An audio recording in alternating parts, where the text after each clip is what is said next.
I'm Bradley. And I'm Brendan. And on today's episode of Story Proof, we are going to talk about a movie that we both just watched together for the first time. Yeah, and it's not The Rock. Yeah, it's not The Rock. We've seen that one before. We've been promising The Rock for a while now, and we keep pushing it back. Sorry, we love the movie. It's just, we're still trying to figure out how to do a lot of the planning side of this and figuring out how we want to do what we want to do when we want to do. Yeah, we've got some scheduling problems based on our lives and our work schedules and stuff like that we're trying to work around. So instead, we both just watched Gladiator II together for the first time. And we've been talking before in the past about how on occasion we wanted to maybe watch a movie together for the first time and then just immediately record about it. If our feelings about it were strong enough and stuff like that. And I tell you what, watching this movie was an interesting experience, I think. That's a word for it. This movie's weird. This movie's fucking weird. Like, not weird in the sense of, like... What am I trying to say? I don't know. It's fucking weird. It's weird with story. It's weird with characters. It's weird with writing. The only thing I don't think it's ever weird with are the fight scenes. Yeah, the fight scenes are good. The blood and the sport and the spectacle is all good. And honestly, I don't think there's any real bad performances in this movie. That's fair. It's just... You can tell that this movie was stuck in development hell for 20 years because the writing is not great. It feels like there are a lot of moments that were pulled from various versions of a script and then put in, so then you end up with really weird ideas, weird characters, character moments where you're like, there were multiple characters in this where we spent a lot of the movie being like, I don't really see where this is going, or I don't quite know what's going on, why this matters. Yeah, and we even talked a little bit about it while we were watching the movie about, it's not like the characters in the original Gladiator were like brilliantly written for depth and everything else. They weren't necessarily the most interesting characters you've ever watched, but you cared about what was happening to them a lot more. Yeah. And it's just, I know you especially said you did not really care much about what was going on with... we don't even know we don't know their names. Yeah. Like his group of people that surround him, I was literally calling one of them Mohawk, and then that big black dude who has the body of a fucking god. This dude is huge. He's like 8 inches taller than everyone else in this movie. Don't know his fucking name. I think he had like 3 lines. And there's a lot of that. I think it's exactly like you said. It feels like there's multiple parts pulled from many different things. We know that they've been working on Gladiator II for a long time.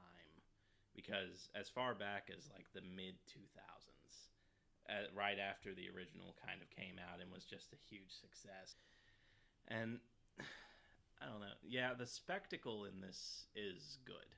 Yeah, dude, the fucking fight scenes in this, I think they are all excellent. The fucking one where, because we talked when we were watching the movie about when we were watching the trailers, and you're seeing some of it and you're like, okay, this looks pretty good. As soon as I saw them actually fill the arena with water and have ships in there, I was like, I'm so fucking in. Yeah, I remember when the first trailer came out and I saw that and I was like, okay, I'll give this movie a shot no matter what, because I was always skeptical about this movie. I mean, yeah. But it was like, okay, you're going to actually give me the water battles that legitimately happened in ancient Rome, or at least as far as we know happened in ancient Rome. Like, I'm all for it. Give it to me. The sharks don't make any sense. I was going to say, the sharks don't... To me. Maybe I might be missing something. Maybe there is something historically that says that happened. But... Dude, these are also the angriest, most aggressive, deep blue sea fucking sharks I've ever seen. Yeah, as soon as somebody hits the water, they're right on them. Yep, gone. Yeah, there is one fight in this that is a little weird, and it's one of the first ones that you see in like an arena, and it's got these baboons in it, and there's weird fucking CGI going on with them. Yeah. Yeah, they look really weird. And then that fight, you've got one of the fucking characters played by fucking Peter Mensah, which... And immediately when I see him, I'm like, fuck yeah, he was in Spartacus. Let's fucking go. Spoiler alert, he's in this movie for 8 fucking seconds, and he dies in like a stupid fucking way. He just kneels down and waits to die, and oh yeah, fucking baboon jumps up and rips his fucking throat out. Yeah. I don't know. Maybe they were trying to set us up with the idea of this was going to be kind of his buddy that goes through the movie with him, because he was with him in the initial. Like, the movie opens up with a battle between. I'm sorry, what was it again? Hano.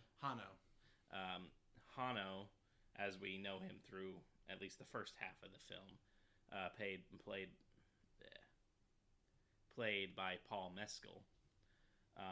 And then him and his people and his wife are all gearing up for a battle against Pedro Pascal's character, who is a general in the Roman army and is sieging their town.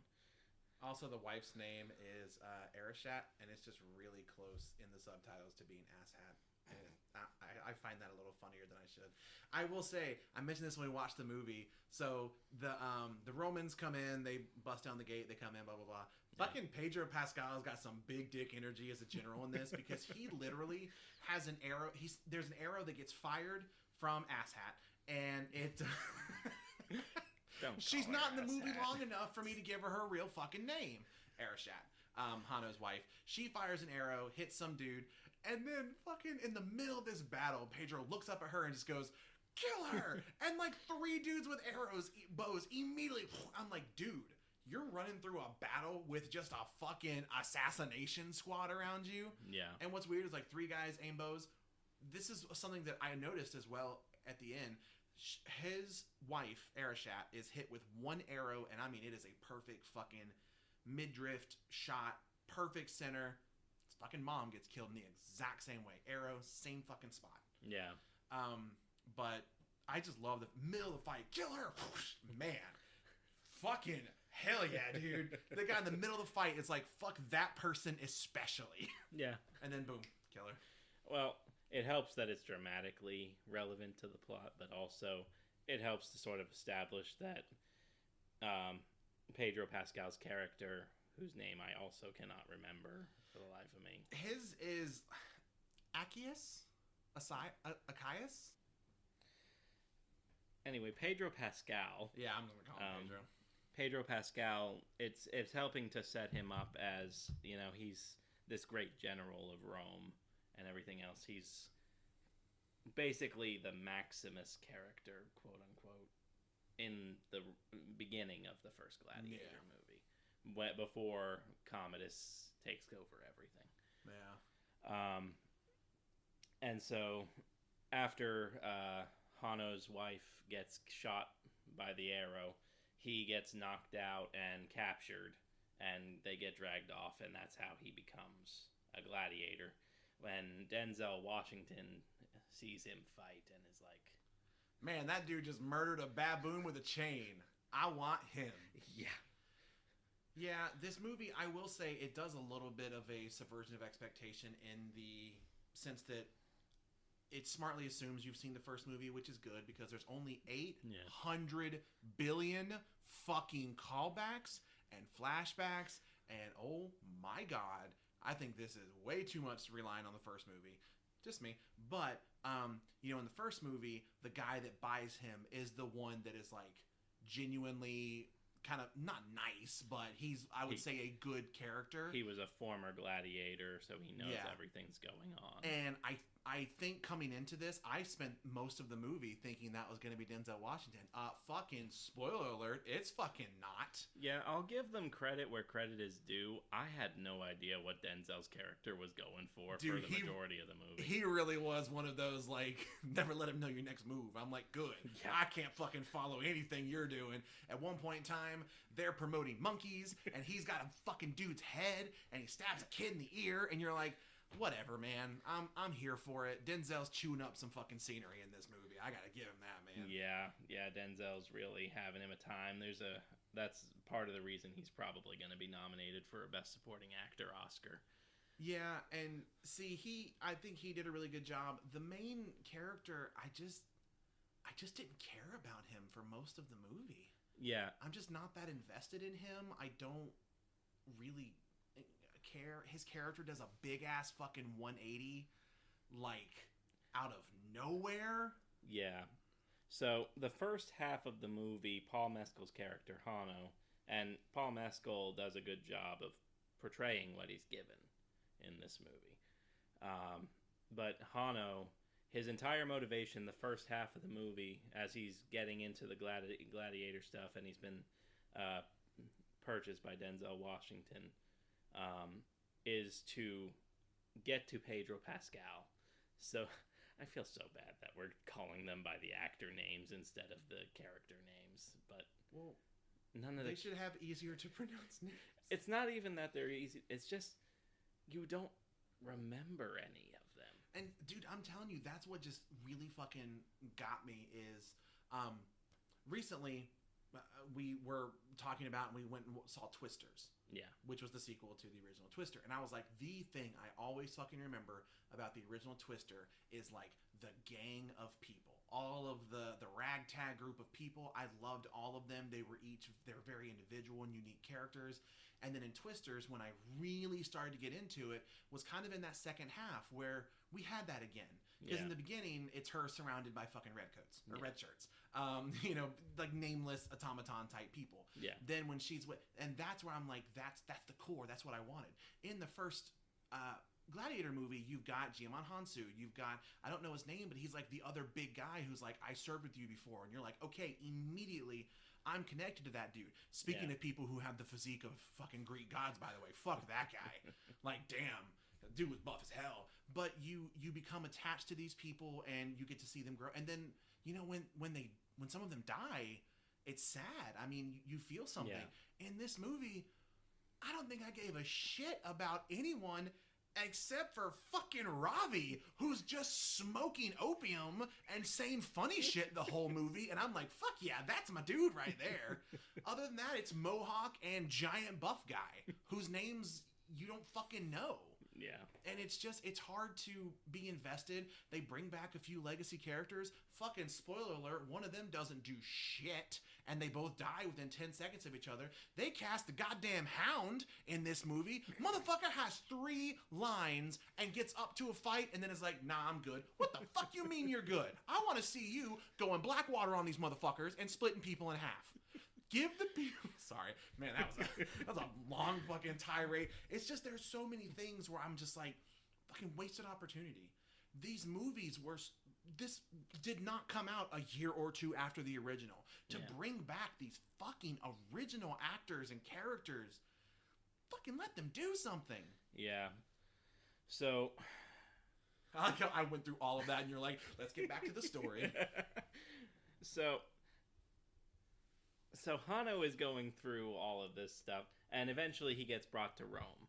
And we find out that there's 2 emperors now, twin brothers, who have gone the way of Commodus times 10. They're both, one of them's got a brain-eating disease. Dude! And the other is the normal one. And... By the way, quick side note, if any of you guys have ever seen The Holdovers, the best fucking line in that movie is an insult of, you are penis cancer in human form.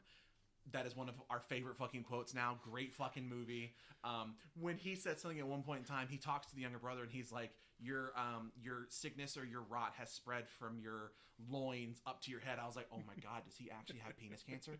Holy shit, I thought that was a fucking joke. Okay, sorry. Had to throw in the penis cancer into that. Man, you are all over so far in this thing. All right. I didn't think we were doing plot points. I thought we were just bitching about it. Well, I want to give some context to the... It's weird and nothing matters. That's not true. Some things do matter. So, in the midst of Hano being brought to Rome and getting into the gladiatorial thing, Denzel Washington... finds out that his motivation isn't to serve any one person or anything else. It's just to be able to kill Pedro Pascal's character. Mm-hmm. And Denzel promises, hey, you fight for me. I'll get you. You'll get your chance to go at him. Yeah, his phrasing is like, I will bring his head to your sword. Yeah. Like, I will put whatever head you want in front of. And I'll tell you, at the beginning, I was like, yeah. Right? I mean... fucking right when it... How is Denzel gonna pull this off? When it fucking happens, you're like, son of a bitch. He was telling the truth. He actually made it happen. Fucking kudos to you, bro.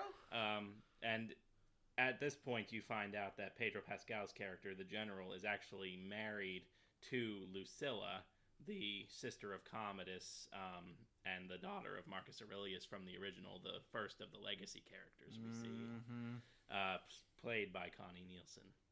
Yep. Oh boy. And so, God, no, I'm sorry. She does something in this movie that pisses me the fuck off, and they do it 800,000 fucking times. Maximus is not this little shit's father. Like, maybe father figure, kind of. He literally says, I talked to him once, and I saw him fight once. What the fuck? And this whole, so many people, ooh, you're the son of, your father. Fuck that. Fuck those lines. Fuck those people. Fuck that writing. It's fucking bullshit. He is not his fucking father. Why couldn't they just be like, he was the savior of Rome, and that's who you should look up to? Okay, cool, fucking fine, I can go with that. At the end of this, they're fucking quoting Maximus like he is a literal fucking god of the pantheon, and people are like, yeah, that guy, fuck yeah, that guy. Why the fuck does it have to be father? He's your father. No, he's fucking not. It's bullshit. Yeah, this one bothered you quite a lot more than it bothered me. Because they say it 800,000 fucking times. Yeah, it really gets hammered into you. Basically, Hanno, the main character, is Lucius. What happened was he got sent off by Lucilla right after Maximus dies. They are carrying his fucking body out of stage door left, and she goes fucking stage door right. She takes the kid and is like, hey, everything's gonna get crazy right now. You are probably the next in line for the throne, so I'm going to send you off until things calm down to avoid getting you assassinated or something. I do want to take a moment to say that when she has the scene, like the first part of it, where she goes to send him away, when they're in the arena and she's like, Lucius, come with me, we were both like, is this like a part of a deleted scene? Because this looks, it looks like exactly the same. And then literally as they're walking out, I was like, it might be a deep fake. And then the next scene, you're like, oh shit, no, that's a new kid actor. I think that was a deleted scene they were using. I think the part in the arena might have been an extended scene from the original. It's hard to tell. If it's not, it's really was done remarkably well, and then the next scene was not. Yeah, the next scene you can have a different kid actor. Yeah, and you can tell it's Connie Nielsen like de-aged a little bit. Yeah, just doing the scene right there. But yeah. So as I said, the first half of this movie, Hanno's entire idea, Hanno, we had some sort of Halloween Ends thing. Like, we talked about Halloween Ends before when we talked about Halloween in our previous episode, where when we were both sitting in the theater, you turned to me and was like, I think he's going to be the new Michael. Like, called it like an hour fucking early. Yeah. So that was me in this movie. Yep. I got the turnaround on this one because I like 30, 40 minutes in, I was like, okay, they haven't talked about the kid yet from the first one, Lucius. Mm-hmm. What if this guy turns out to be Lucius? You said that, I was like, I don't know, man. And then literally like 15 minutes later, I was like, oh shit, I think you're right. Because I will say this movie is like 2.5 hours long. Yeah. And I think around the first time you saw the mom, you were like, okay, wait a minute. I'm pretty sure. Yeah, I don't. It's. And I will also say that Hanno, there have been a few times up to this point where he has shown an aptitude for teachings that realistically, where he quote unquote came from, he would not have had access to. Yeah, he's cool. And so, I think he says like, oh, we had a Roman guard captured at one point, and he told us stories. You're like, yeah. Unless this was 20 years of stories and teachings, I think maybe that's not true. Yeah, and he even drops a quote that's attributed to Maximus. It's been a while since I watched the first movie, so I don't exactly remember the exact quote that they keep quoting that Maximus supposedly said. It might have been in the honor one. It's whichever one that they quote when he shows him the armor on the wall. I can't remember the exact wording. Around that time, I was bitching because I was like, that sword's been sitting in a dusty room for 16 years. Yeah. I also have a complaint about the armor, but we'll get to that later. So, Yeah. Fuck it. We're getting to the armor now. Okay. What the fuck? The armor in the first movie. So, I mean, the armor that they're wearing is not like plate armor. It's not heavy metal. It's like a hard material that, you know, it might be leather. I imagine it's probably leather on like a form. But in the original, when he wears it, you can tell that it's got form to it. It's like hard. There are a lot of scenes in this where, I mean, he wears his dad's armor towards the end, and when he's walking out with it, you can easily, clearly tell that the entire front of it is just like soft leather, and it bothers me because also 10 minutes after that, this fucking breastplate is blocking a sword like it's made out of fucking adamantium, and it's just like, you couldn't have like fucking hired a cosplayer to make a better vest than that, because it is basically just like an armored vest.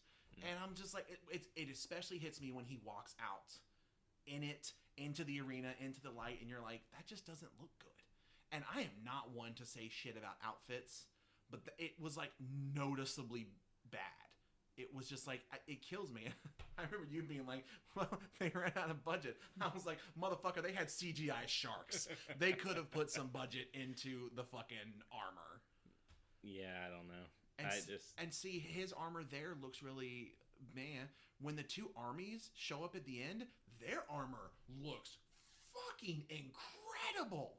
I mean, every fucking dude is decked out in these big fucking Roman armor sets, capes. I'm like, yo, I hope these guys fight. This stuff looks sick as shit. He's walking around in a fucking leather vest that's somehow blocking swords. Yeah. His plot armor was a bit strong there. It was, like, annoyingly strong. Yeah. So around that time that I was, like, basically seeing where half of the plot was going, we still don't know where the plot was going. Because then we see the two emperors, like I said, and, like, they have the first of the gladiator fights, which has a guy riding a rhinoceros. And, dude, like, fucking, oh my god, this fucking fight. There are so many things where I'm like, what the fuck? So it's like, yeah, this dude who, Jesus, this dude is in fucking shape. This giant, man, there are a lot of fucking buff-ass dudes in this movie, which I guess it'd be weird if it didn't. But yeah, he comes out riding a fucking rhinoceros. He has like an arsenal of weaponry on the rhino. And Hano is like, okay, everyone, like, form up and hold, and then when he charges, move, and he'll hit the wall. And there's one guy who's like, no, fuck that. And you're like, that guy is the deadest human. I think my exact phrase is, that dude is the deadest human being that has ever existed in a movie. And he fucking sees the guy on a rhino use, I'm not exactly sure what it's called, but it's basically like the balls that are on the end of a rope, and they swing and they throw them at people's feet. He fucking sees the dude spinning this and is like, huh, I know how to avoid this guy riding a rhinoceros. I'll run in a straight line away from it. So, fucking does not work out well for him. The dude on the rhino throws it at his feet, knocks him down, and then the rhino charges him. You think the rhino is just gonna, like, stomp him? Fuck no. The rhino gores this fucking dude with this horn. I mean, it is just like... I asked Brendan, I'm like, you think he's okay? He's like, I don't think so. I'm like, well, his entrails are in a different fucking zip code right now. I mean, this dude got obliterated. But then Hano's big fucking plan is to, like, kick up dust and blind the rhino and make him charge into the wall, which is a good fucking plan, but then he doesn't time it well and gets bodied by a fucking rhinoceros. Yeah. And then the dude jumps off and they fight a little bit, and the dude he's fighting looks a little bit and sounds a lot like Tormund Giantsbane from Game of Thrones. Like, to the point I'm like, is this him? And then you finally see his face, you're like, okay, no, that's not him. But they also do this thing where they could have had, I think, a good subversion of expectation here, where they're fighting, and then the big rhino dude gets Hano down to where it's like, you think maybe he's defeated, but it's weird that usually when they do that in a fight, it's like the guy's got the sword up to the throat, it's very clear the fight is over. This one's not. Yeah. They're still fighting, and it's like mid-fight. They're maybe 10 feet apart, and they're like, mercy or kill! And you're like, the fight's still fucking going. Like, yeah. But they go up to the emperor, who is going to be like, okay, they live or die. This is where I was like, you know what? If he chose mercy here, it would definitely be one of those, oh shit, I didn't see that coming. But of course, he chooses mercy. And Hano's like, I don't give a shit. Keeps fucking fighting, kills the dude in like 2 fucking seconds. Yeah. Beheads him. I don't know. It's the fight itself is really fucking good though. That one guy was so fucking stupid. Yeah, Hano at this point is so filled with rage because of Acacius, Pedro Pascal's character, killing his wife.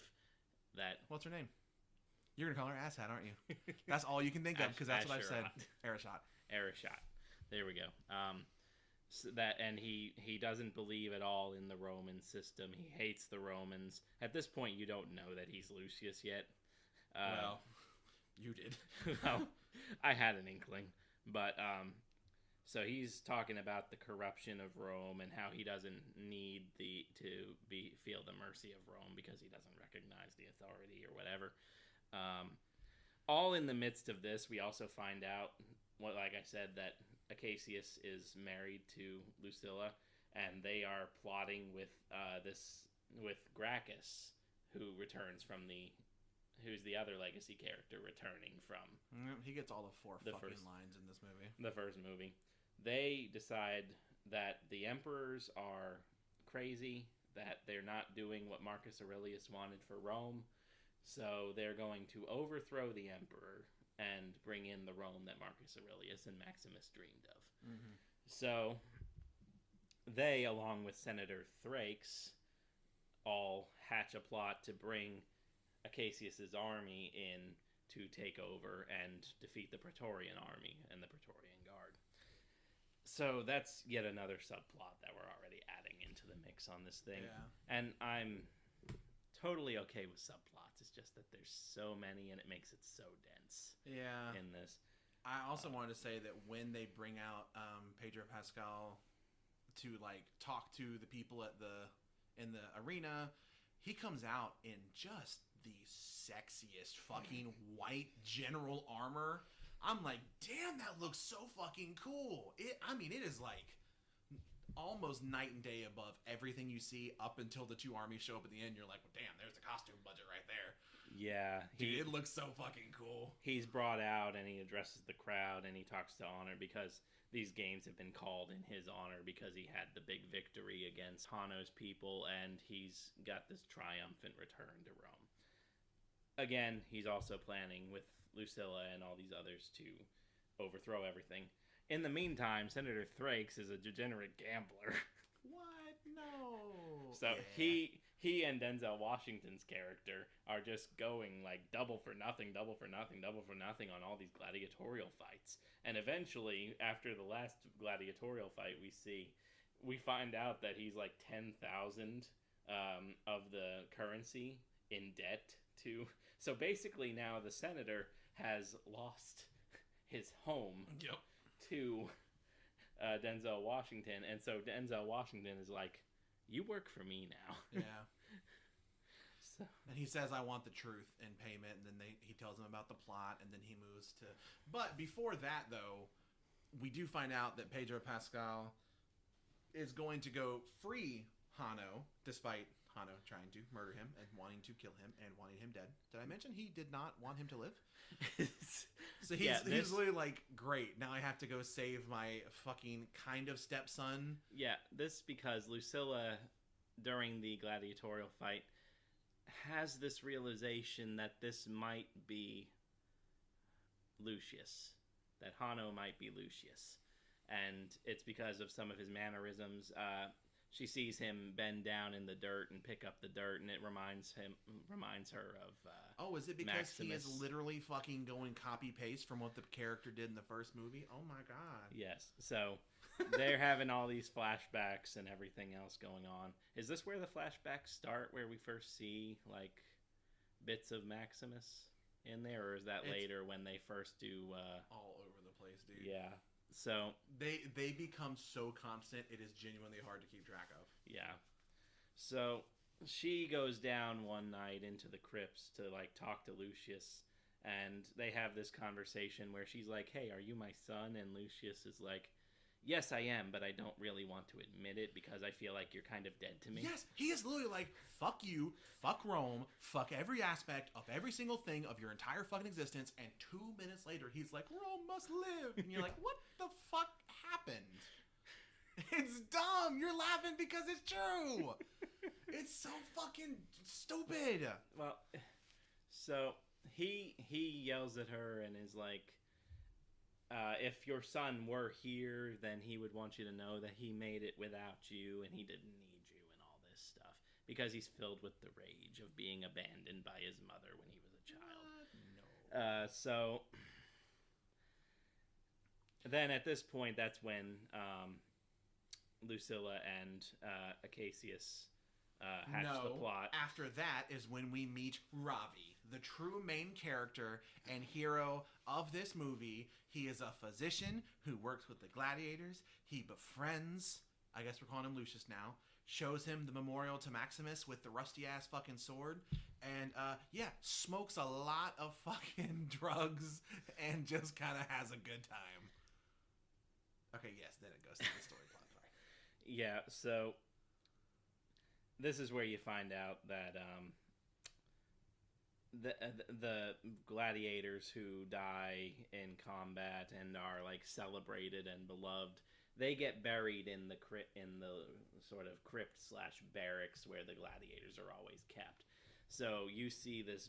Eventually, you'll see this big wall where Maximus is kept. Yeah, it's like a fucking shrine, dude. Yeah, I mean, it is his sheathed sword at the bottom, his armor.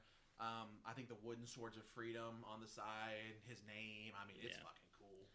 But rusty ass sword though. Been sitting there for 16 years.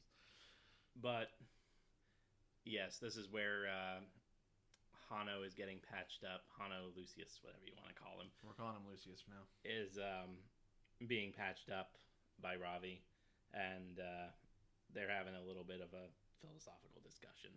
And while high as a kite, I do like that Lucius smokes the opium and then immediately starts acting like he's stoned. I'm like, oh man, I don't even do drugs. I'm not that cool. But it's just a funny fucking scene that he's like, oh my god, I have to stitch you up. Here, start smoking this opium by the pound so you don't feel what I'm doing. Yeah.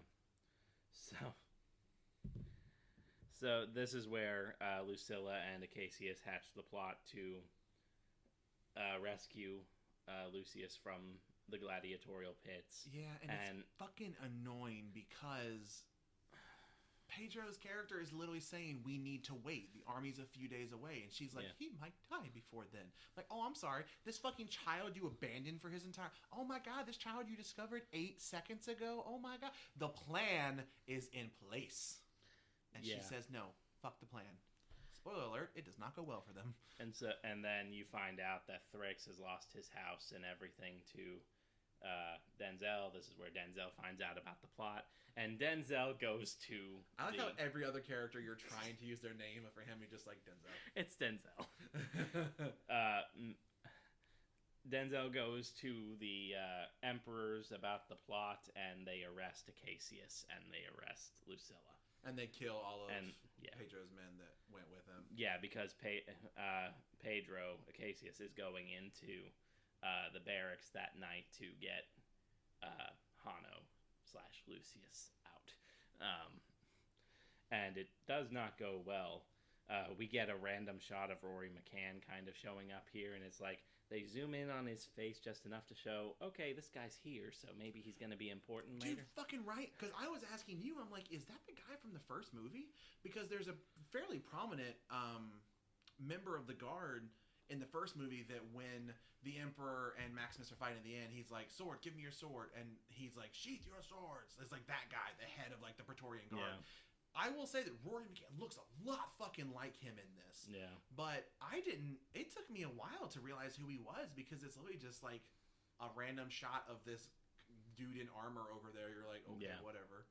Yeah, and I remember you asking like, do we know this guy? Why do they keep showing him? I'm like, is this someone we're supposed to know? It's going to be something that probably comes up later in the thing, but, so all in the middle of all of this, Denzel's character has been sort of slowly piecing together based on Hanno's more educated thoughts and nature and being able to quote, the great philosophers and all that, suss out that he's not just a random kid from a town in North Africa. Yeah.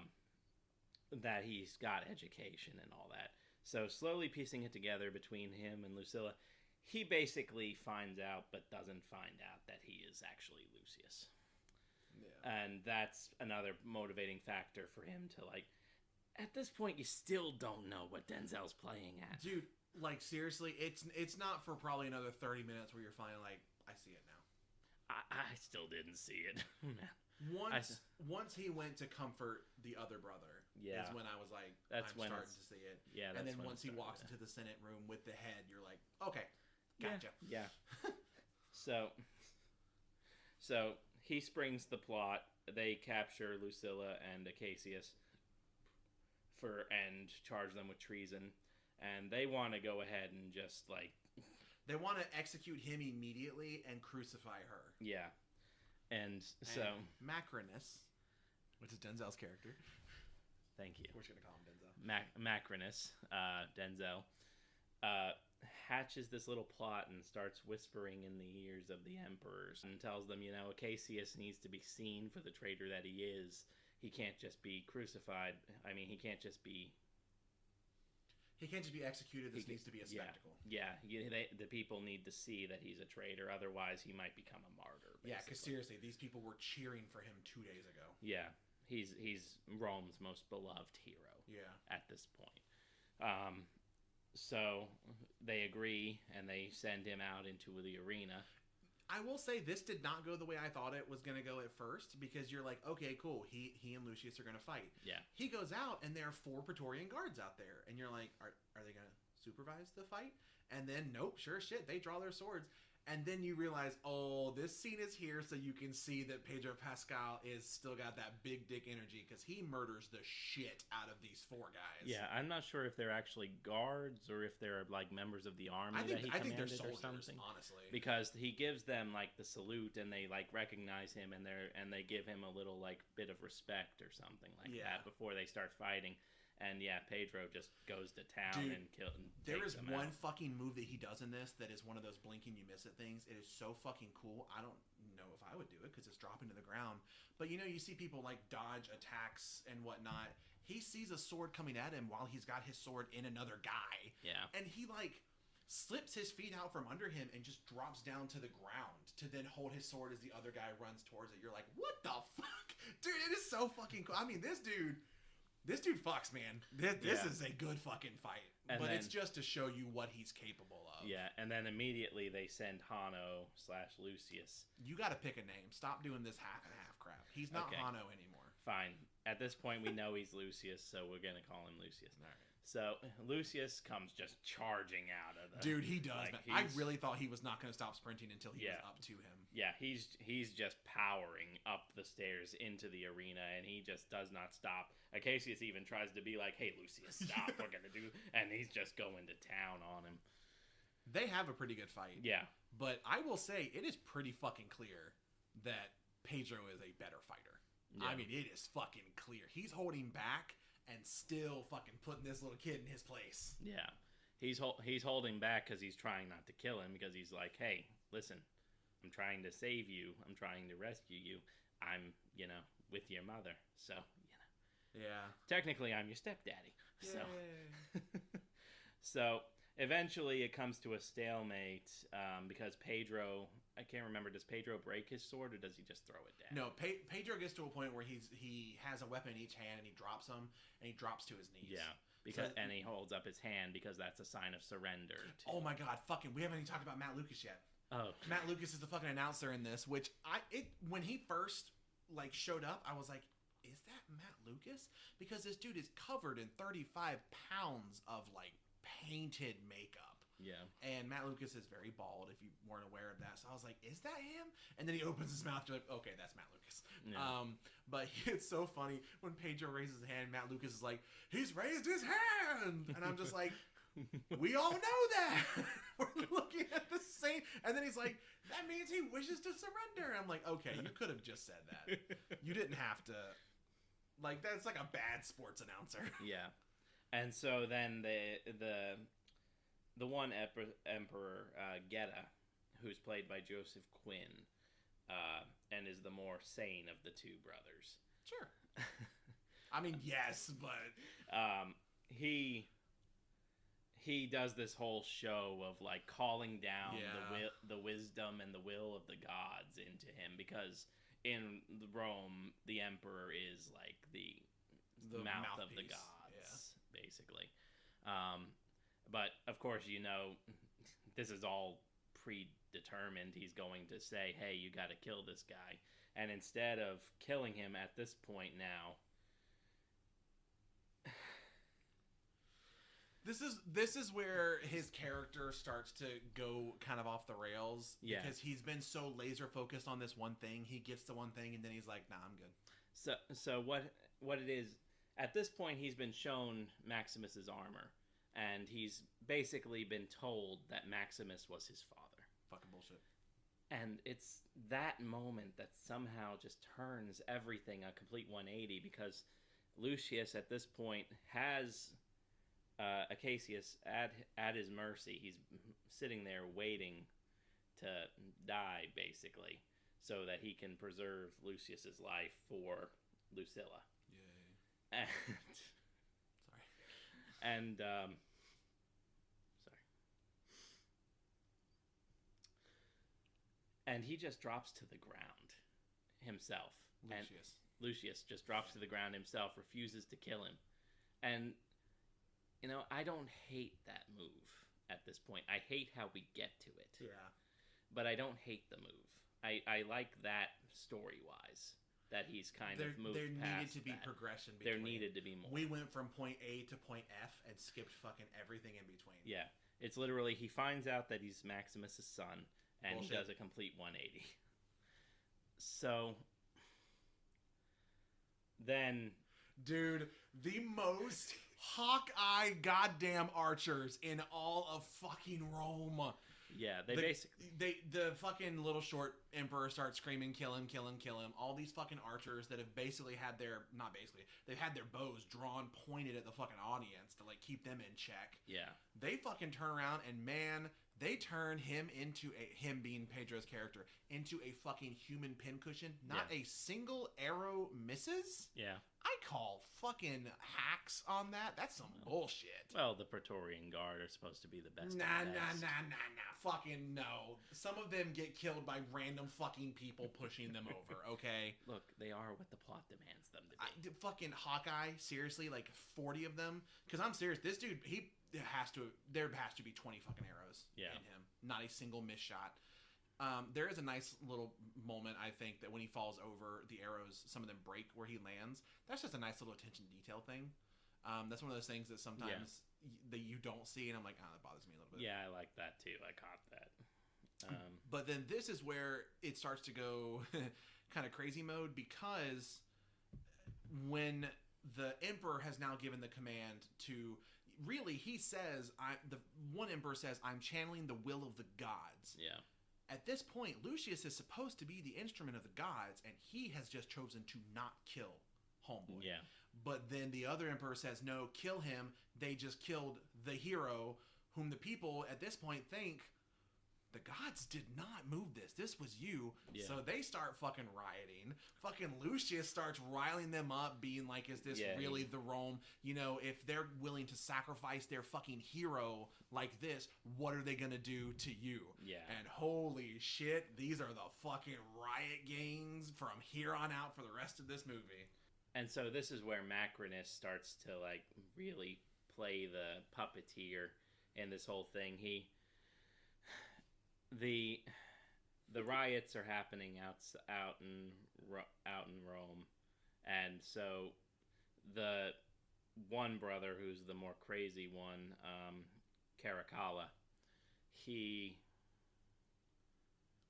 how exactly does this go? I can't quite remember. They're kind of going back and forth a little bit, and then it builds to a point where they're both blaming each other for it. Yeah. And then that's when the one brother, Geta, takes a drink and like throws it in the... I want to say younger, but he says they're in the womb together. But when you look at them, it looks like a full-grown adult and a child. I mean, technically, they're twins, so there's always a younger one and an older one. Yeah, but it looks like years different. Yeah. At least to me. I mean, a lot of that is height, because Geta is so much taller. But it builds to a point where he throws a drink in his face. The smaller brother leaves, and then this is where you start to see what Macronus is going for. Which, by the way, at this point, the people are rioting, like, right outside the window. Like, Geta is looking out and seeing people, like, pulling guards off of horses. Yeah. And the guards will kill one person, and fucking people swarm the guard and just fucking murder them. So it's like, this is not an easily maintainable situation. But yeah, this is when Macronus goes off and starts to very much whisper in the ear of Caracalla. It does not fucking take very much to push him to murder. He is batshit fucking crazy. Yeah, basically Macronus is like, this is all Geta's fault, but Geta's trying to blame you, so Geta will throw you to the Horde in order to save himself. And, like, so Macronus... the fucking final point is that he's like, if the people break in, what are they going to do to your monkey? Yeah, because Caracalla has a little pet monkey that's almost always on his shoulder. Dude. At any given time. I said to you at one point, I'm like, how the fuck hard would it be? They're trying to have like a serious, dramatic scene. Caracalla is breaking down emotionally, and this fucking monkey is running circles around them. He like pulls a necklace across this guy's face. I'm like, dude, fucking kudos to you for not breaking. I'd have been like, can someone get this fucking monkey out of my face, please? They are professionals, Brad. Dude, I gotta fucking give it to them. They fucking held it together. But I just love the fact of like, he's gonna blame you, he's gonna blame you. No. But what about your monkey? Oh shit, you're right. That's the final moment. So Caracalla comes back at Geta, and he's got a knife in his hand, and they have a little back and forth. I will say the knife I find a little strange. It does not look to be a Roman knife. No. It is a curved knife. And yeah, I have like almost never seen a weapon like that be attributed to Roman people. It looks like it's probably something that was gotten from somewhere else. Yeah. Clearly very fucking sharp, because he cuts Geta's hand wide the fuck open immediately. Yeah, and then Geta fights back a little bit, and then Macronus comes back behind Caracalla and just helps to bring the final blow. They slash through the final throat. blow. You mean fucking 9 of them? Yeah. I will. It's a really sad moment for Geta though, because I mean you can tell again, like these guys stature wise, Caracalla is half the size of Geta, and when they're like pushing back and forth, I mean, dude, Geta could manhandle him, but he doesn't. He's like trying to calm him down. He's like, stop! What are you doing? Don't do this. Yeah, to his credit, bit of a sad moment. Yeah, he's trying to calm him down. He's like, no, quiet the voices, and all that. I can help you. And I think I can help you, and it'll be. And so then fucking Macronus comes from behind and is like, oh, and it looks like he's gonna pull him off. He puts one hand on his left shoulder, one hand on the hilt of that knife, and then just starts fucking carving away at the side of Geta's neck. I mean, it is just blood squirting. He is so fucking dead. Yeah. Also, spoiler alert, he shows up with Geta's head in a bag later on. Yeah, but then, so while that's going on, so he is now very, very dead. We're now down to one emperor. This is around the time that Lucilla and Lucius fucking come together, and they're like, okay, I guess we're good now, even though my fucking husband is dead and I'm going to die too. This doesn't... She's just been arrested. They've been holding her... They literally. Oh my god! Yes, her. They fucking like latch her hands down into her chair and made her sit between the two emperors during the fight between Acacius and Lucius, and so now she's just able to fucking wander around into people's cells, willy nilly. I mean, I get that she was also in prison, but she wasn't imprisoned with the gladiators, so she's able to still come have this conversation, and she's not handcuffed. Somehow she still has her possessions. I mean, maybe it's a part of Macronus's plot because he's been putting the pieces together with all this. If it is, that's a big goof on his Yeah, I don't know, but she comes together. She gives they kind of make amends at this point. Like, he's completely forgiven her, it seems like, at this point, because she gives him a ring that belonged to Marcus Aurelius, and it also belonged to Maximus because Marcus Aurelius gave it to him. And it had another owner. She gave it to her husband. That's right. Acacius. It also belonged to Acacius. Yeah, this is a fucking ring that is just... She's like trying to be like, this is a big thing. And I'm like, motherfucker, this thing's had 35 fucking owners in the last... It's actually 3. But... So it belonged to Marcus Aurelius. And then I don't remember if he actually gave it to Maximus or intended to give it to Maximus. Because remember, in the first movie, Marcus Aurelius intended for Maximus to be his successor as emperor. Yeah, and the ring has Maximus's name on the inside of it. So... It is it's a little weird, to give someone a ring that you yourself wore that then, did you carve his name in it and then give it to him? Because, I don't know, man. I don't remember exactly what the timeline was that they said the ring was, but then it was also given by her to Acacius when they were married, and then she somehow got it back from Acacius's dead body, I guess. If Acacius had it, maybe he gave it back to her before the mission where they got arrested and stuff. I doubt it. That would make too much sense. But, dude, it's whatever. You know, he's got the ring now. It doesn't really matter. It's just a weird moment. Yeah, I mean, the only kind of nice plot point about it is, like I said, the name on the inside. When you look at it, you can see like the names on the inside to be like, wow, this is like a real deal thing. Yeah. So anyway, at that point, like I said, he forgives her. They have a nice embrace, and they have this cathartic moment of I love you too, blah blah. Yeah. You really don't feel it though, because there's just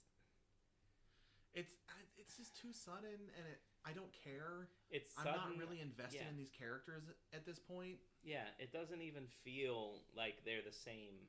Like, she kind of feels like the same character between the two movies. He doesn't feel like the same character, even in this movie. Yeah. So, and I get it. He's had 16 years between when he was a kid in the first movie, and now he's this grown man who's been brought back. He was abandoned by his mother. I expect some hostility and everything else at that point. That's fair. It's just, and I expect him to be a completely different person. It just feels like there's nothing there in the relationship between her and him in the two scenes that they've spent together in this movie that makes me actually care that they've reconciled. Well, there's not. In this way. There's also the fact that when he starts the movie, he's married, he clearly loves this woman, everything's great. Yeah. Fucking Pedro Pascal sends his murder squad to her, gets her killed. He then becomes of singular mind to kill this person, kill this person, kill this person. He gets a chance, and then all of a sudden he says, no, I'm here for Rome. I'm gonna fight to make Rome a better place. The fucking Gladiator games take place over a couple of days. Yeah. So, like, he completely comes around and forgives his mom because of the death of the guy who murdered his fucking wife? And he's like, yeah, that's gonna be a big changing point for me. But it's not even, it's before that. It's as soon as he finds out that Maximus was his father. I swear to God. I'm gonna throw the table at you if you say that lie again. As soon as he was told. Yeah. As soon as he was told that Maximus was his father. Which is still bullshit. It is canon. It is a lie from the depths of hell. I'm sorry, from the river Styx. It's just bad. I'm telling you that a lot of his storyline in particular is where I'm like, I feel like there are parts of his story, parts of his character, plot points, scene points that I just feel like came from different versions of this script that came together in this one, and it feels very juxtaposed, very 180. It just doesn't feel satisfying. I don't feel invested in his journey. It's just eventually it ends. Yeah. Anyway, after that final moment of catharsis, I guess. Sure. Is this the Senate scene? Yes. Best fucking part of this movie. The best scene of this fucking movie. So at this point, it's been, I guess, spread around at least the Senate, if not Rome itself, that Geta has died. Yeah. And that Caracalla is now the sole emperor. So Caracalla convenes the Senate, which at this point in the Roman Empire, the Senate really has no power. They're really just there to be a quote-unquote official body to enact the emperor's will. They're not doing the will of the people like the Senate was originally meant to be during the Roman Republic. So, Caracalla is giving this little speech, and he's talking about getting his consuls, who are his, greatest advisors. They have the most power in Rome outside of the emperor and everything else. It is so funny as he starts to say, "I'm going to name like my first counselor, my first." Fucking Macronus stands up, so you're like, "Oh, is this his plan?" Yeah, kind of. And for the first consul. This is a really great bait and switch. I'll give him credit. Caracalla names Dondus his first consul, and Dondus is his pet monkey. He makes a big deal. He points over to him. Dondus is in the seat for the first council, and he's just fucking eating shit. Yeah, and just everyone in the room is just like, "What the fuck?" And then he's like, "Oh hell." First counselor Dondus. And they all follow suit because what else can they do? Well, I think, was it Thrakes? I think he starts first, being enthusiastic, or maybe Macronus starts it. Yeah, Macronus. But it is this great moment where it's like he is looking at Denzel and is like, "My first counselor, that monkey over there in the chair," and you're like, "What the fuck?" Okay, and he looks so proud of himself. Yeah. Oh my god, best fucking bait and switch, best part of this movie. I laughed so fucking hard. It's a great bait and switch. I will give them credit on that. And then he does name his second counselor. And his second consul is Macronus. Surprise, surprise. And then he leaves, and Macronus takes over the meeting and is like, "All right, so I'm going to need all this power. I'm going to need to be the head of the Praetorian army and it's all so this." funny you said head of the Praetorian army because he fucking has Getta's head in a bag and fucking brings it up, and there's a maybe chest-high pillar in the middle of the room. He sets the severed head on it, and as he's speaking to them, he is slowly turning it around to face each group of them, and that's where I was like, dude, Denzel's putting in some fucking work, chewing up this scenery. Yeah, he's just having a blast doing Denzel things. Yeah, and he's saying, I need power, I need approval, I need everything to get this running. He's like, hand or ballot, and then this is where they all just immediately they stand up, they raise their hands, and so he's now got all this extra power. And at this point, you're starting to get an idea of what he's going for. Yeah, and but this is still don't quite know. This is where I'm like, okay, I see where this is going.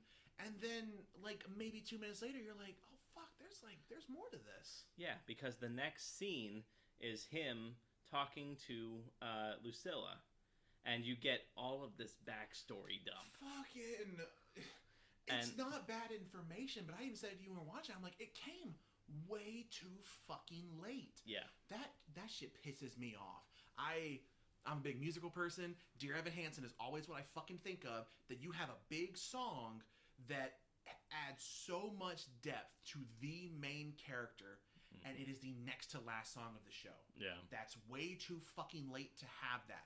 This moment where he tells her, "Your father owned me." Yeah. He has the brand of her father on his chest. Yeah. And you're like, holy shit, that makes a lot of sense. Okay. Yeah. But it's like the fucking 11th hour, man. Yeah, this is where you finally get his entire plan, his entire motivation.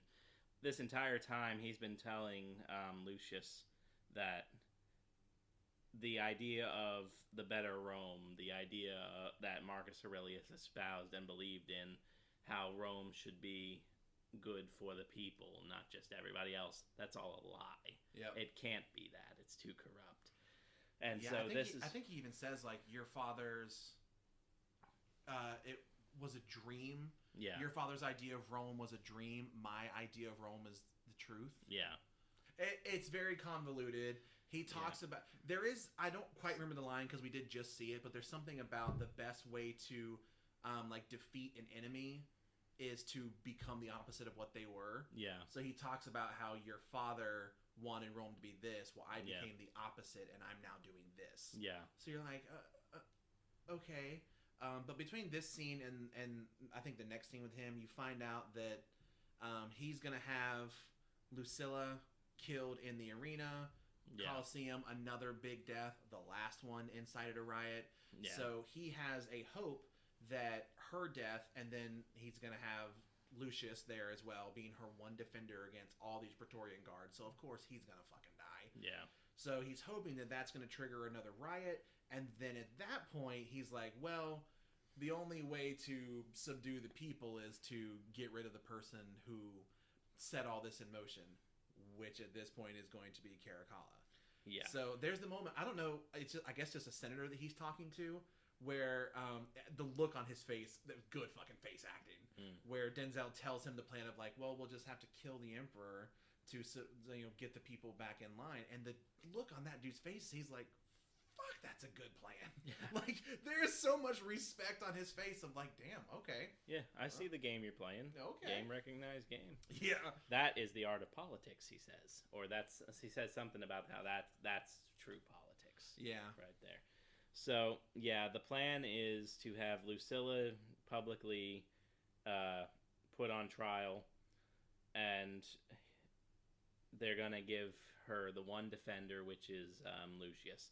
Lucius is given a wooden sword, which I guess is a symbol of how he's going to be given freedom. Yeah, the wooden gladius is when a gladiator won his freedom, that's what he was given to show that he was a free person. That was probably in the first movie, and it's in a detail that I've forgotten because I haven't watched it in a while. Yeah. So he's given the gladius. No, before this. Yeah, I was gonna say we skipped the Robbie part. Bro, you gotta stop skipping my favorite character. He's the best fucking part of this movie.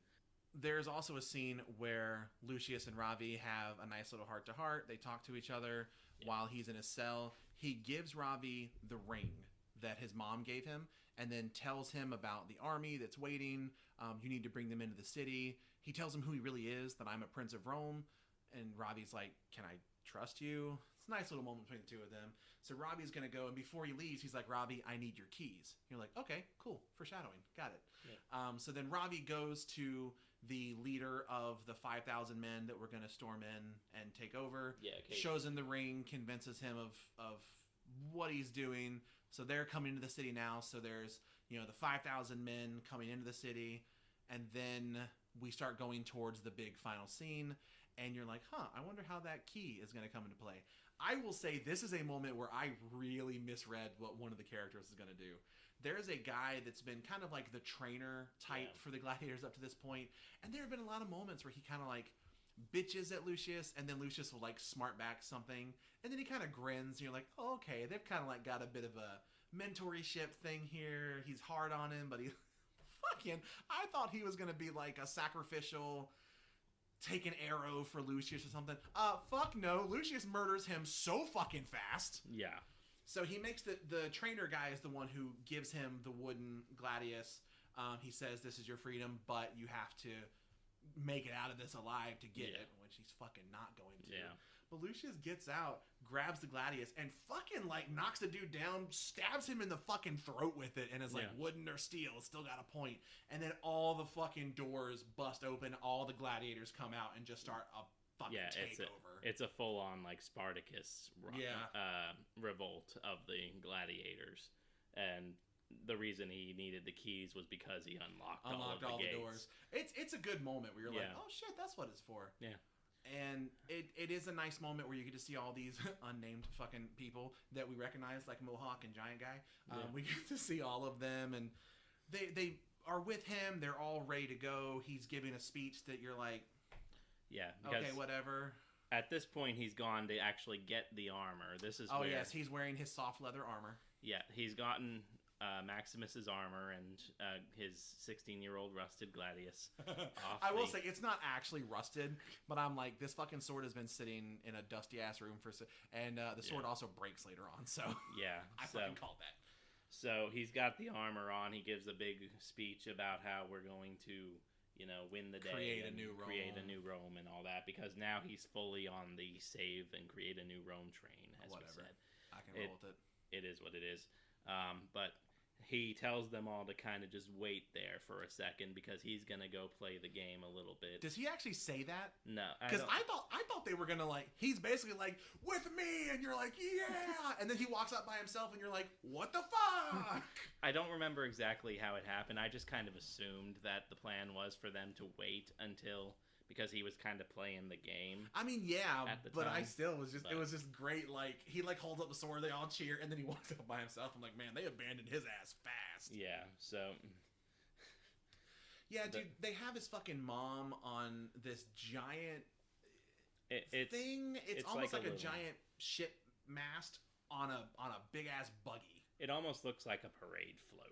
That's a much better description than what I said. But she's posted up top, and then they've got random senators, I think it's also like some of her handmaids. Yeah, maybe. It might be. Yeah, and fucking Gracchus. Senator Gracchus is the fucking 800,000-year-old. He's got a wooden gladius. Yeah, they gave him like a fucking wooden gladius, and you're like, this dude is literally just here to die. He's 8 billion years old. Yeah. And yeah, he fucking died. He doesn't have any other fucking lines in this movie. Yeah. So he goes out. It starts to go fairly well. The guard that comes to attack gets swarmed by the other gladiators. Oh yeah, so we should say we kind of skipped the gladiators coming out and then kind of skipped a chunk there. Yeah. So yeah, he comes out and he's like supposed to be the one defender, and the Praetorian guards come out and they just fucking surround, giant fucking circle. And I mean, there's got to be like 100 plus of these guys. And then all the fucking gladiators start charging out of the sides. They're all charging in. They're doing great. They're killing these people. Everything's great. Oh, fucking Gracchus is dead. Okay, whatever. And then this is around the time that Rory McCann, the motherfucking hound, this is real OG. These are his first lines in the movie. Oh yeah, this is the first of 3 of his lines in this movie.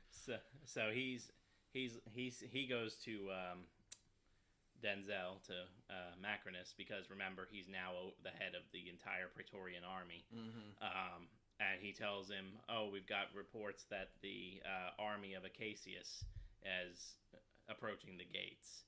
And so they get sent out by Macrinus to go. He does ask, like, Rory says, Rory, like I'm on a first name basis with the hound. Yeah. He does say we can still outflank them, and he says, how many do they have? 5,000. How many do we have? 6,000.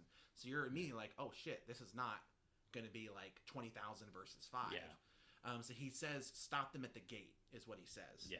So then the hound leaves, and then fucking Denzel, fucking little kid is just there, and I say little kid, he's just so tiny. He's sitting there kind of still enjoying what is clearly not going to plan in front of him. Yeah. The people are fucking rioting. They're taking guards out left and right. Well, one of the Praetorian guards accidentally, I think, looses an arrow on one of the Yep. And I remember telling you, I'm like, the second one of those arrows flies, they are fucked. So I'm pretty sure it was an accidental release too, but he looses an arrow, and he never made a second one. And it goes into a member of the audience, and then that starts the full. Yeah, they're fucking activated at that point, dude. And of course, you've got a huge audience of people in the stadium going against like 20 archers. Yeah. Who can fire one arrow a second? They're gonna get overwhelmed. The entire threat is just them being the Praetorian Guard and the power of the Emperor and all that. Yeah. So everything starts to go to hell. Denzel pulls this little like pin. Yeah, dude, I kind of don't like this one. This one's one of those kills that you're like, ooh, I don't like. Yeah. That makes me feel bad. Denzel pulls this little like pin out of his sleeve or something, and he just starts jamming it into Caracalla's ear. Yeah, like the soft spot of your ear. And it looks almost like a nail. Yeah. Like it's a little thicker, but he pushes it in, and I mean this dude is dead. Yeah, it's as simple as that. He's dead. So now the Emperor is done, and he's like, give me a bow. Yeah, Macrinus is pretty much top tier, but there's still one person kind of in his way. Yep. And it's Homeboy's mom, who's posted up in the middle of this fucking arena. Yeah. And this is another one of those moments of, man, archers in this movie do not miss. Yeah. Yeah. Yeah, Macrinus pulls back, and I was like, I've done a pretty good bit of archery. Yeah. The way that he shot the bow, I'm like, that is the worst form ever. Yeah. You usually bring it back up here where you can aim. Yeah. He's like shooting from the hip. Yeah. This fucking bow. Doesn't fucking matter. I mean, he fucking aces this shot. Yeah, Lucius has hopped up onto the little platform area where his mother is tied up, and he's getting ready. You kind of think for a moment that the arrow's going to hit him, or maybe he's going to jump in front of it. Yeah. No, it just hits her center mast right over his shoulder. Yep. And he looks around shocked, and they have this thing. So now, and then Macronus flips him off and runs away. Yeah. That's not true. He does not actually do that. So earlier, a little while earlier, after one of their conversations about Marcus Aurelius and his dream and all that between Macrinus and Lucius, he had said under his breath after Macrinus had left that he was going to eventually kill him. Yeah. Now this really just kind of fuels the fire to like, okay, I gotta kill you. Yeah, honestly, from here on out, the movie barrels through pretty fast. Denzel takes off on a horse. He gets up to his army, and then he keeps going. Yeah. I don't really understand the rationale behind it. Maybe he was planning to like have a conversation with the that's maybe what leader I thought, of but like, why would you not go with your army up to the gate? Because homeboy, you are one dude on a horse. You're wearing robes. You are not wearing armor. Yeah. But yeah, he rides out on a horse. Lucius gets a horse, rides out after him.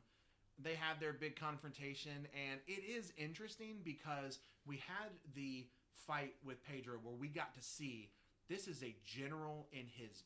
He's aged, but he's in his fucking prime. This dude is a unit.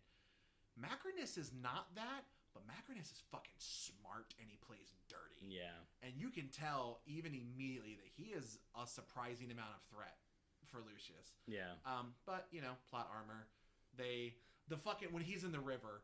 Yeah, like Macrinus throws him in the river, and he's like stab, stab, stab the chest, and you literally hear it clang, clang, clang, and I'm like, there are 2 little metal horses, and the rest is just leather. Yeah. Where the fuck is this clang coming from? Yeah, it's barely scraping the armor of him, and then he gets a rock. He gets another one of his little flashbacks that he's been having throughout the movie, and he hears his mother's voice say something that's motivational. Grab the rock, bitch! And so he grabs a rock, pegs Denzel over the head with it, and that's how he kind of gets the upper hand. Upper hand, that's funny. You keep making good body part puns. Yeah, that's funny because they go a little bit... Eventually, is this when the sword gets broken, or was that after? The sword broke before this. Okay. I mean, it's still sharp. It's just missing the last couple inches of blade. So he gets a hold of Macrinus' sword, I think, right? And they kind of, I don't know, they scuffle a bit. He has a sword. He chops off his arm. He chops off Macrinus' arm, so Macrinus is a Skywalker now. I don't know. Dude, I gotta give it to him. He does not scream. Yeah. Like, he fucking takes it, but then he just fucking splits him almost fucking in 2 with that sword. So, like, it's a very underwhelming... great fucking gore, though. Really great gore, really great look, but it's... I think I said it when we were watching them. It's kind of anticlimactic. It is, but I will say that's one thing. First off, I want to say that Lucius definitely bitch slaps Denzel Washington in this. Yeah. I mean, backhand across the face, boom! You're like, what the fuck? But this is one where their fight is short. Yeah.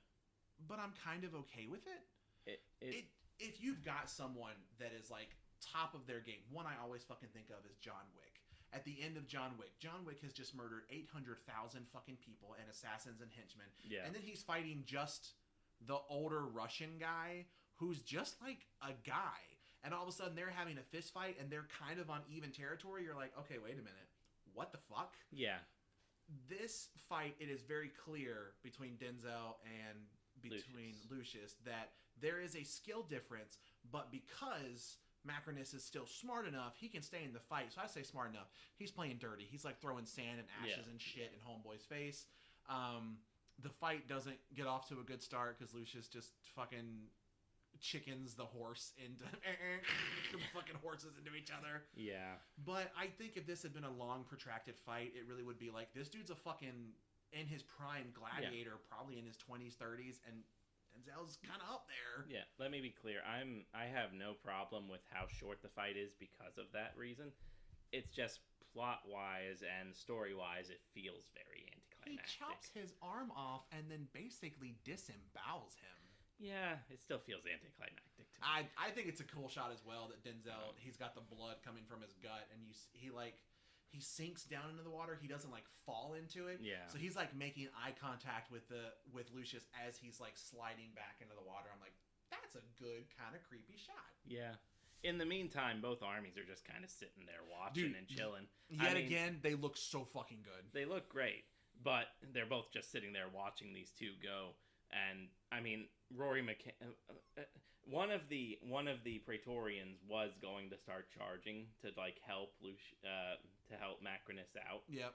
But Rory McCann's like, no, we're gonna wait to see how this goes. Yep. So. Yeah, and fucking like after this, Lucius just makes a speech that's like, yeah, I am who I am.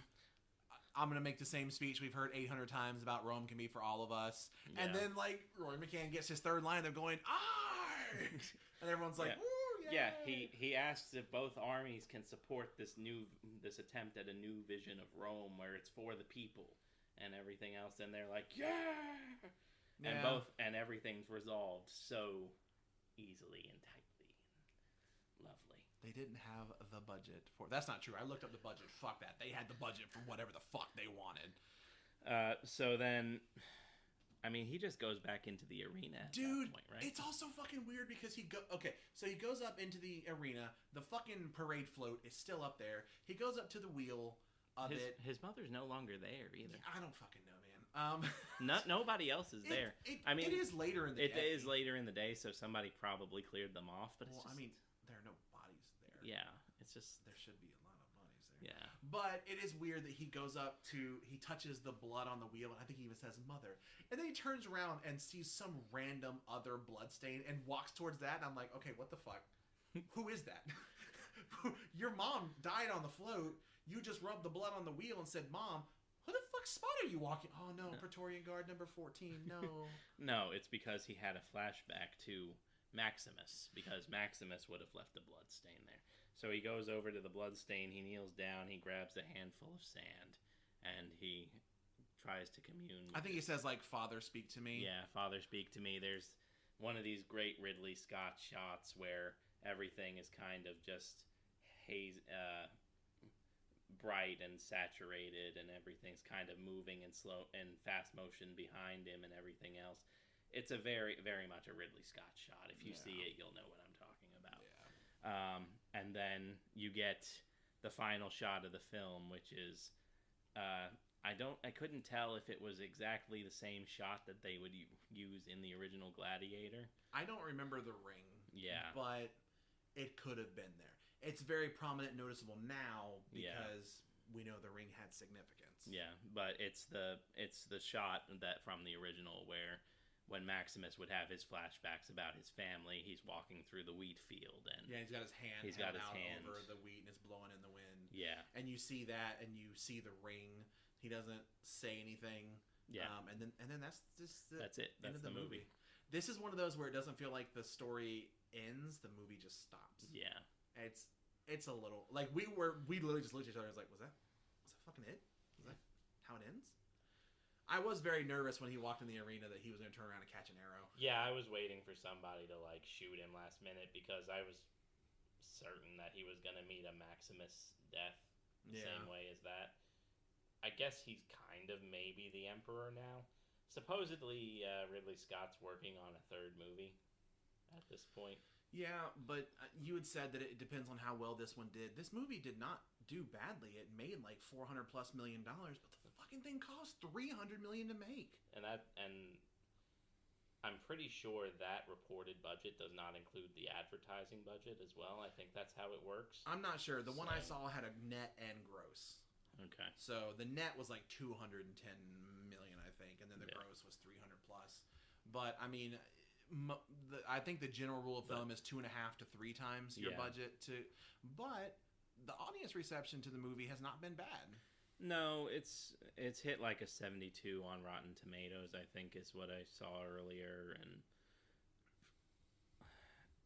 like I get it because like we said, the fight scenes are cool. And see, I was gonna say I would rewatch this literally for the fight scenes alone. I'd probably fast forward through a lot of the story stuff I didn't care about. Yeah, The fight scenes are good. The acting is good. The acting is good.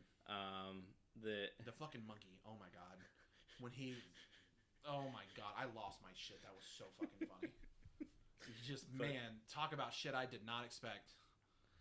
But I don't. This doesn't feel like a 70% movie to me. And say what you will about Rotten Tomatoes, they have a weird way of doing their thing when it comes to their score aggregates and stuff. Keep talking. He's starting to meow.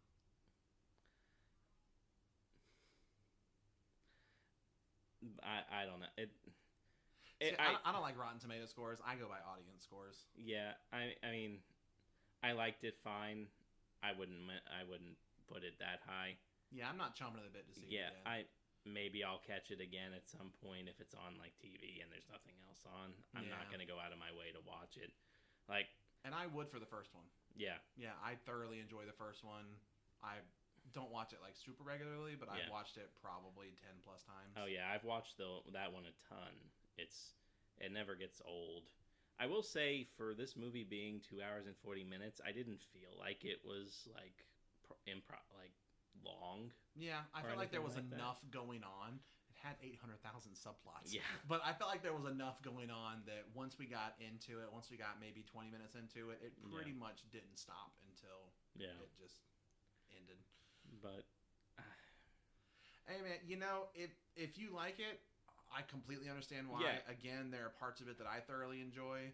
I would be a little interested to rewatch it knowing how, particularly Macronus, especially knowing how his story goes. Yeah. I think I'd be a little more interested to go into this with the expectations of where the characters are going to go. Because I was wrong on like half of them. Yeah. I mean, it's like I've said before and we've said before in various episodes prior to this.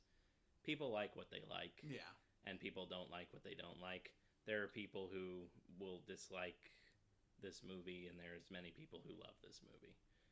This is just our opinions having watched this movie for the first time less than like 2 hours ago. This is very much a shooting from the hip review. Usually we don't talk about something unless we've seen it at least a couple of times, but we wanted to try this out, and we had clearly some things to say about this movie. He's not his dad. It's dumb. You clearly dislike this more than I did. What I like, I really like. Yeah. The dad thing is dumb. Yeah. Rory McCann should have been in more of the movie. He should have been the main character. It is funny that Pedro Pascal basically met his fate from both the Cleganes. Yeah, man, he does not do well going up against Clegane people. But yeah, this was an experiment, and this was our first time seeing this movie, and we just, I thought it was fine. Yeah, it was fine. Maybe on a second rewatch, knowing what we know and seeing a little bit more of Macronus' story, like you said, it might inform and make it better on a second watch. I don't know. I am also interested to see what they could do with the third one that hopefully doesn't spend so much time in development hell that maybe coming into it with a clearer vision would maybe, a lot of the complaints I had, I think could have been cleared up if it just hadn't spent so long churning. Yeah. I will also say, this had a lot of Ridley Scott's typical style stuff that you'll see in, but as always, Ridley Scott is a good director. He's a good filmmaker. There wasn't any technical problem with this movie at all. No. It was literally just the story. Just a lot of weirdness. Yeah, there's just a lot of things that we didn't care about the characters so much. We didn't make the connections. There's not enough there to make us care. Yeah. But yeah, tell us what you think about this movie down in the comments below. If you liked it, didn't like it, agree with us, disagree with us. I don't care if you disagree with me. I think the father thing's dumb. Yeah, I stand by it. Yeah, we'd like to see what people think, and obviously, we'd prefer to have healthy and respectful discourse at all times. Unless you disagree with the father thing, because in that case, you're just wrong. We will get to The Rock at some point in the future. Yeah, it is being moved further down the schedule. I apologize if that's your favorite movie and you were looking forward to it, but we have moved it further down the timeline. Yeah, we will get to it at some point. I promise. Yep. But in the meantime, I'm Bradley. And I'm Brendan. And this has been Story Proof.